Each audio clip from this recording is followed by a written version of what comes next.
Rob Armstrong.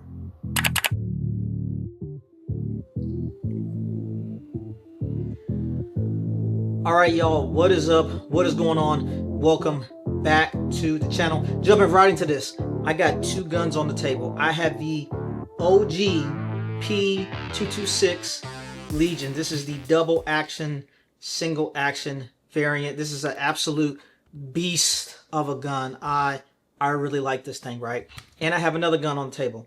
This is the P226 X5 Legion. This is a whole nother beast in itself. It is a badass gun as well.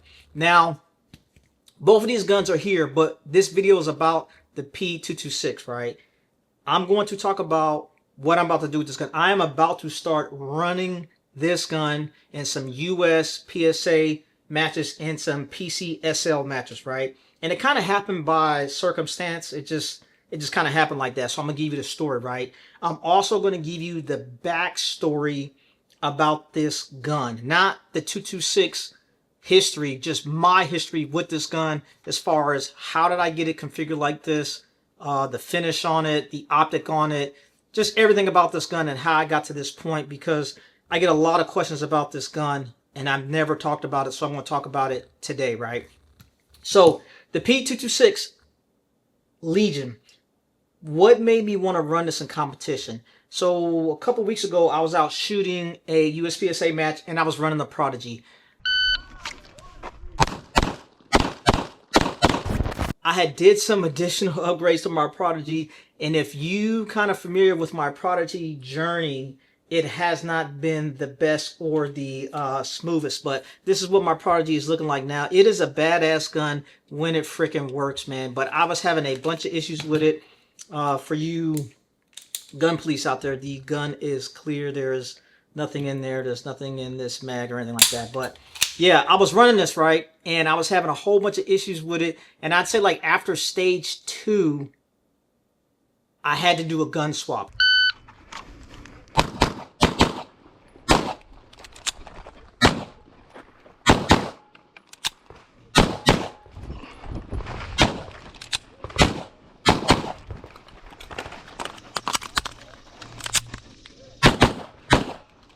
God damn.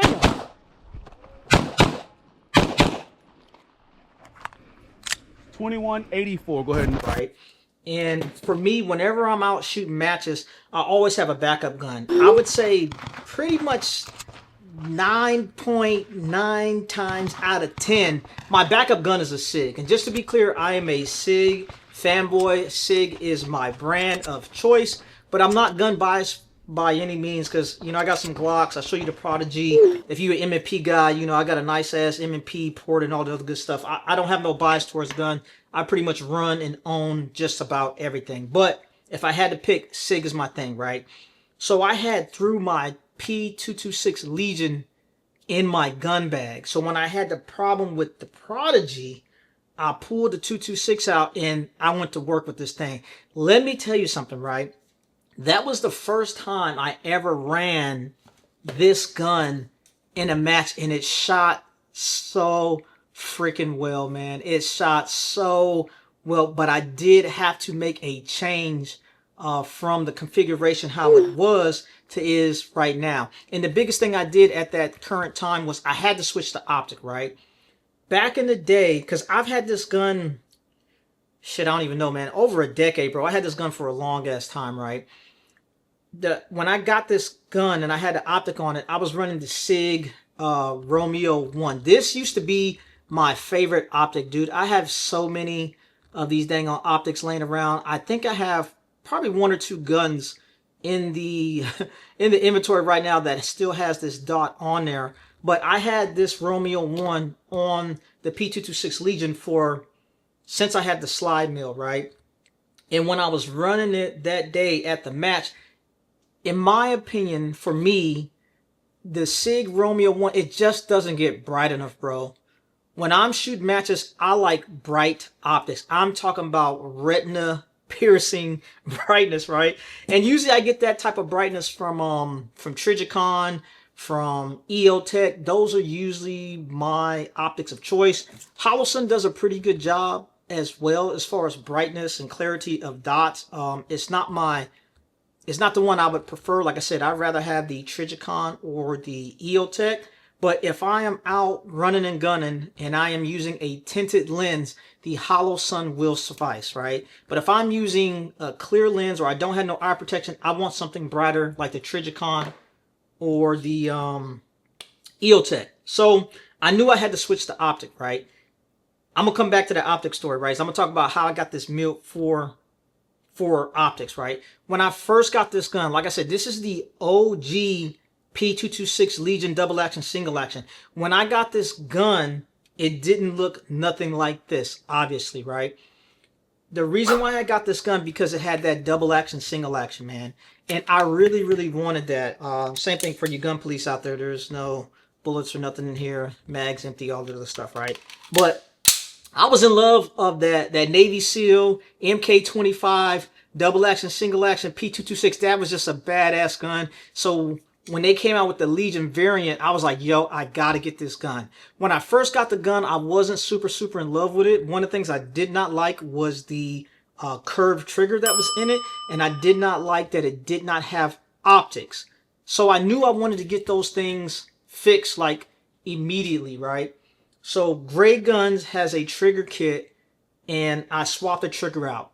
If you were to get a SIG that has this type of shoe, it may just be regular. And when I say regular, the thing I like about the Gray Guns ones, mine's adjustable for pre-travel and over travel. So I got a little bit of adjustments in there. I like that. It was a great addition to the trigger system.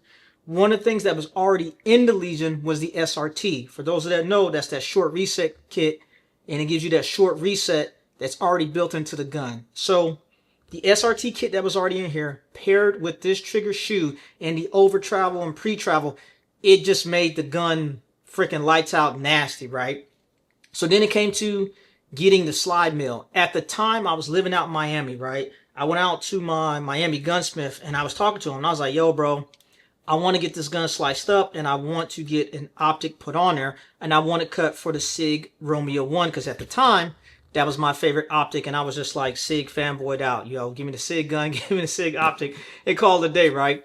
So in the process of talking to him about getting this gun sliced up, he was looking at it. He was like, yo, if I cut this gun and mill it, I'm going to let you know you are going to lose the Legion finish because I cannot replicate it. And for those of you that are aware or not aware, you know, the Legion series has this kind of gray finish to it. It's not tungsten. It's a little more flat. It's not shimmery, but it just has the Legion finish. It's like, it's specific for the Legion. If you know, you know. And if you don't know, I'm literally showing you that this is the Legion finish. So he was telling me that he could not replicate the finish on there, right? So I was like, okay, cool. So what are you thinking about? Like I said, I had this gun like freaking over a decade, bro, for a long time. I say like 10, 15 years ago, burnt bronze was the color. Hear me when I tell you this. Everything was burnt bronze, everything, burnt bronze lights, just burnt bronze, everything, right? So burnt bronze was popping, and I had just built an AR9, a 16-inch joint, and it was burnt bronze, Cerakote, right? And it was kind of putting me in the theme of like the Daniel Defense type deal. So at first he was like, you know, I could do it tungsten, because tungsten is kind of similar to the Gray Guns kit, but I mean, not the Gray Guns, like the Legion joint, but I was like, nah, I'm really not feeling the tungsten. I really like the burnt bronze, but I don't want it to be like just regular burnt bronze. So he's like, what you gonna do with the gun? I said, well, shit, I'm about to be running this joint, man. It's a tool. I'm gonna be using it. He was like, what about like something like Battle Worn? And at the time, I did not know what Battle Worn was. I haven't heard of it. I hadn't seen no guns with it. And I guess that was just coming into... It was just becoming popular was the Battle Worn joint. So he was like, yo, I can do a Battle Worn joint. And if you like the finish, the good thing about Battle Worn is if you use it, the more it gets scuffed up, the more it gets worn, the better it's going to look because it's just part of the finish. So I was like, okay, cool. I'm fucking with it. Let's go with the Battle Worn joint, right? Now, another thing I didn't like was the Legion 226 had a big ass Legion logo, right?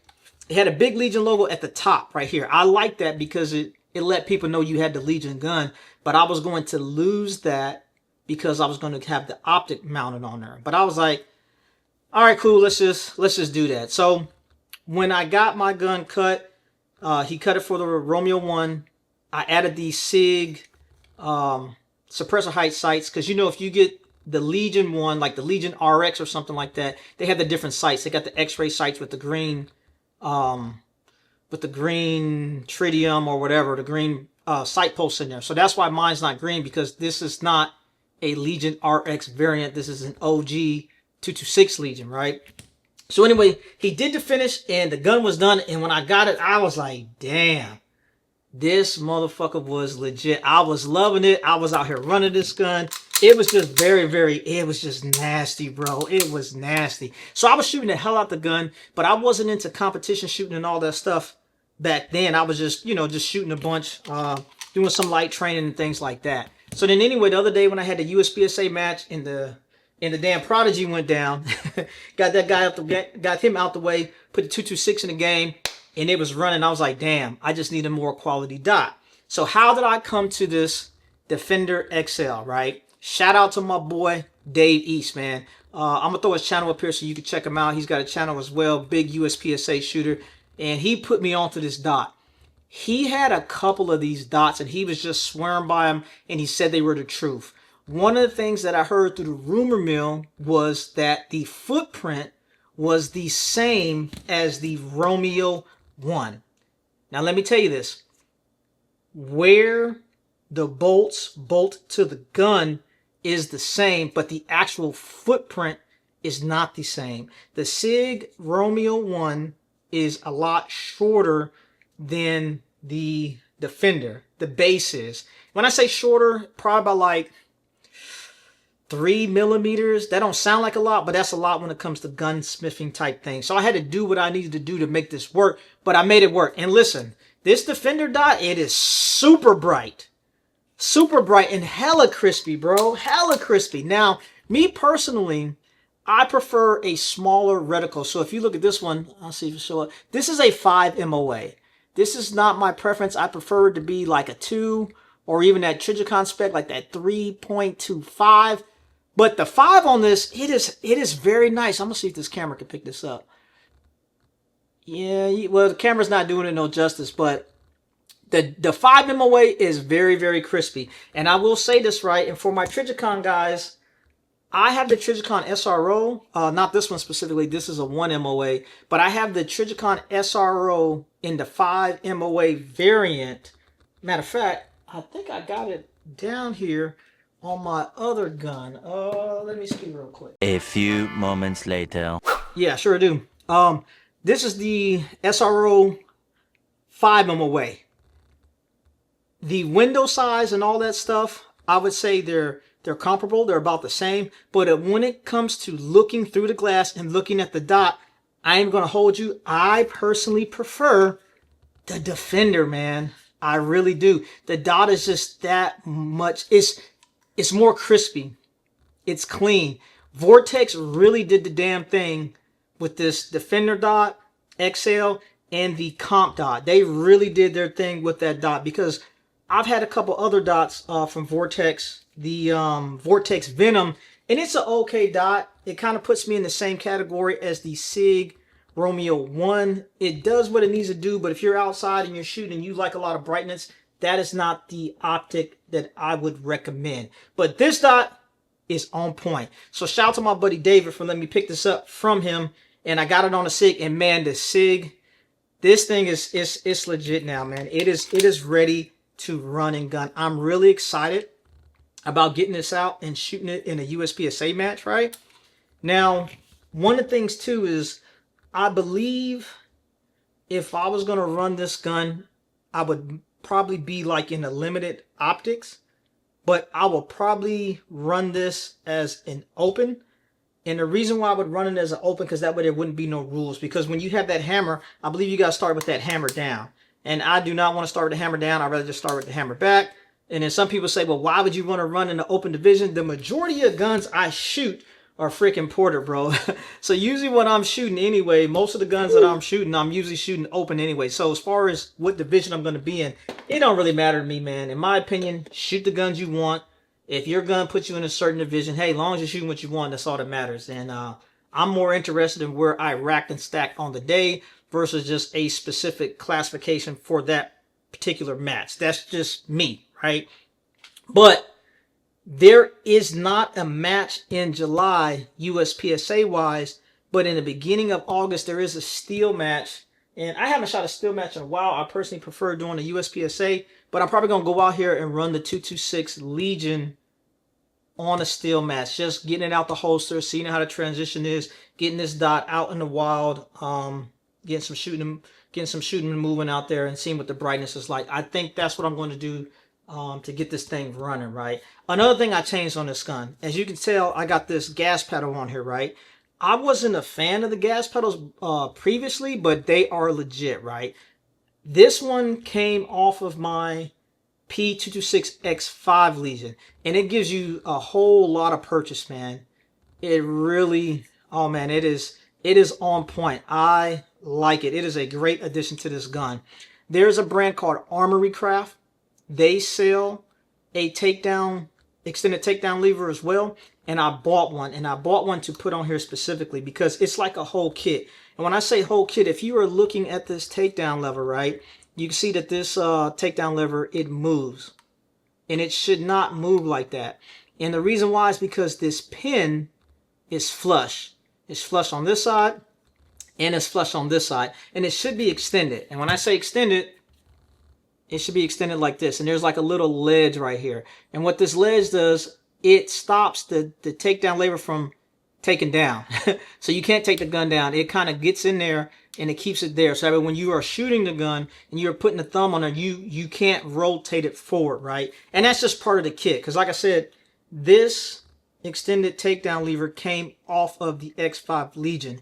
But I bought the kit from Armory Craft, and when it comes in, I'm going to put it in the 226 Legion, and it comes with that pin as well. That way, both of them will be the same. They'll have that extended pin, and I'll have that extended thumb takedown lever, and then I'll be rocking and rolling. So that is the changes that has to happen, so that way I can get out and run this freaking gun, right?